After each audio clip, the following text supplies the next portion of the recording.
Well, I think U.S. investors are probably a little bit disappointed if they're invested in, totally in domestic stocks. After last year's big gains for the S&P, so far this year, the Dow Jones Industrial Average is up, is actually down, I should say, 1% year to date, and the S&P is up just over 1%. So basically, U.S. stocks have gone essentially nowhere all this year, although we've had a lot of volatility over the last 3 months along the way.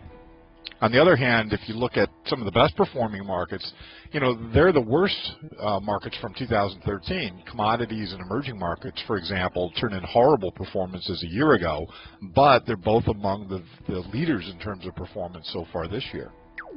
I think there's really a variety of reasons you could point to for why commodity prices are on the rise. Bad weather, for example, and drought-like conditions, not only here in the U.S. but in other countries, are partly responsible for the big surge we've seen in agricultural commodity prices. Wheat, corn, soybeans, they've gained an average of about 15.4% so far this year, just in the first 3 months.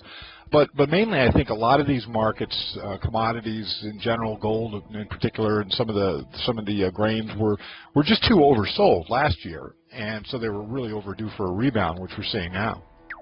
Well, it's easy to see why the emerging markets, or at least select emerging markets, are getting a lot of investment capital flowing in, and the stock markets are doing well. It's because their domestic economies are producing much faster growth than we're seeing here at home.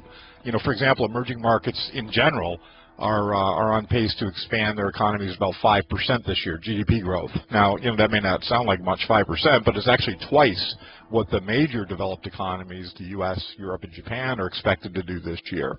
So when you've got these economies that are already growing twice as fast, and they're more or less undervalued because they were down mostly last year in terms of performance, you've got a good combination for outperformance.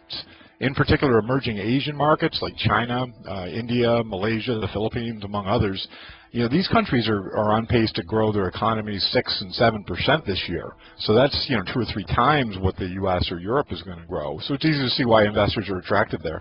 I'm Mike Bernick for Money and Markets. Good investing.